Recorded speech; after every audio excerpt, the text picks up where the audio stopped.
Hi guys, welcome to the second part on how to get the best blooms you can have on your orchids. Now I'm going to take a few varieties and tell you what makes them tick, at least in my opinion. Now let's take the Cattleya orchids. This is my Hawaiian splash layer orchid, which actually bloomed this summer as well. I purchased it in late spring and in summer it bloomed.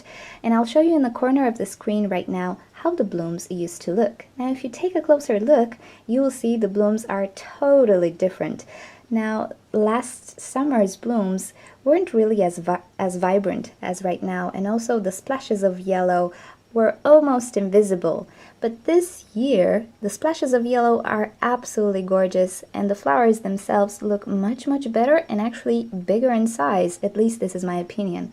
Also, another thing, last summer I had only 2 buds per pseudobulb, but this year I have 3 pseudobulbs that have at least 4 buds ready to open. This actually has 5, and this one has 4 as well. So yeah, the bud count has increased. Now what I did with this orchid actually is provide tremendous amounts of light. Cattleya orchids love bright light, and you can see how bright the light was if you look on the back side of the leaves. You can see these little freckles. Now they're due to intense light. I also have a burned leaf here, but this was my mistake. I didn't properly adjust, this orchid to bright sunlight.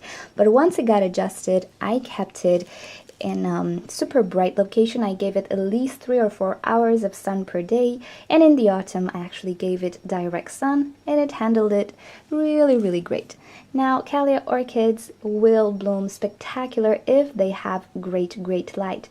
As I told you in the previous video, fertilizing increases your chances to have beautiful blooms and a lot of buds as well. So proper watering, proper light, proper feeding for a Cattleya orchid are essential. Other than that, just enjoy the blooms. Now you can get spectacular results with Phalaenopsis orchids as well. You can get 2 flower spikes or maybe 1 flower spike that is branchy like this, and this is not impossible to get. Of course the genetics of the orchid will play a role, but most of the orchids you will find available are genetically changed to produce a lot of blooms, a lot of spikes, and a lot of branches. So the orchids do have the potential. Now, I don't believe light intensity plays such an important role, just because Phalaenopsis orchids tend to do better in intermediate conditions. They don't really like direct sunlight. I do have quite a few burnt leaves, so that's not a role. Try to give them intermediate to bright shade light, and they will be just fine. But what I think is the most important thing is actually a lot of ventilation and air to the roots. All my Phalaenopsis orchids have holes in their pots alongside all my orchids, but I think Phalaenopsis absolutely love air to their roots more than anything else. Also, fertilizer is very important. I believe Phalaenopsis orchids do need quite a bit of fertilizer because they produce these long leaves and also a ton of roots compared to other orchids. And they will tend to need more fertilizer than you think. So don't forget to fertilize your orchids. You know, you can find your own rhythm. I personally fertilize every 2 weeks with half the amount recommended. Of course, in summertime or when the active growth period starts, I use the higher nitrogen fertilizer, and as soon as I see a tiny little spike, or as soon as I know they should bloom, like in September, I start using the bloom booster or bloom fertilizer, and these are the results, and I'm very happy with them. So okay, I guess these 2 major factors, which are fertilizer and air circulation, are the most important things to keep in mind when you want to have a beautiful and very flashy bloom out of your Phalaenopsis. Oncidium orchids and also their closely related orchids like Odontocidium or their intergenerics will have slightly different things that make them tick. I think first of all there is bright light. Oncidiums do much better in bright light, direct sun as well, as much as they can handle. They will not handle quite as much as a Cattleya or a Vanda orchid, but they will require quite a bit of bright light. Also, another major thing to keep in mind is watering them enough. They don't like to go completely bone dry for too long. Always try to keep the medium slightly moist. Not too moist, but slightly moist.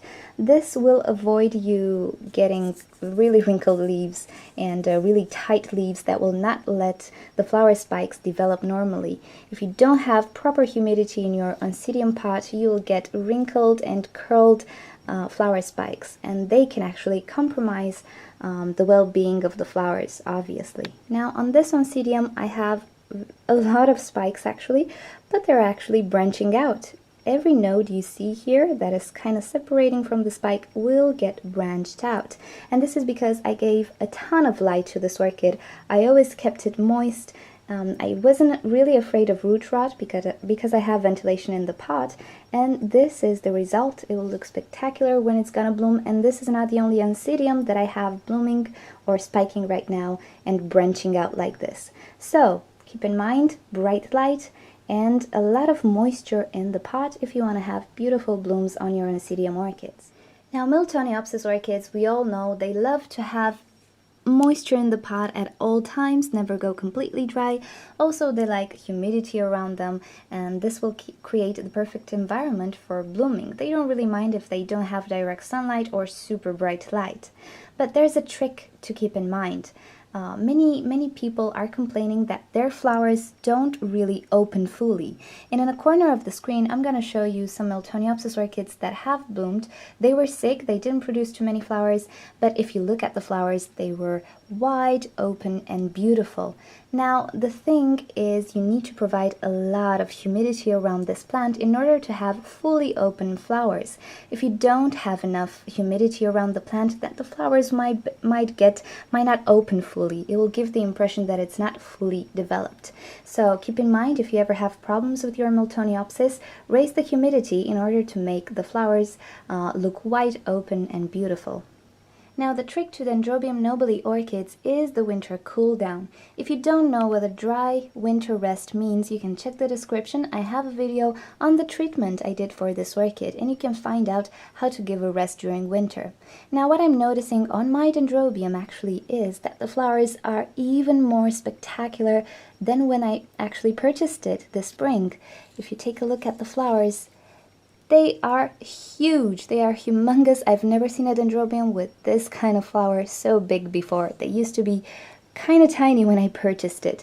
Now, what I did for this Dendrobium is cut all fertilizing in August, and actually I gave it such a drastic cool down that in the nighttime I had temperatures lower than 10 degrees Celsius. When the first signs of frost came, I just placed it inside and waited for the buds to fully develop, and these are the results, and I just find it looks spectacular, even better than when I first purchased it. And of course, it smells delicious. Okay guys, hope you've enjoyed this video, hope you learned some new tricks, and I'm telling you, if you give some proper care to your orchids, they will actually look much better than how they look when you first purchased them.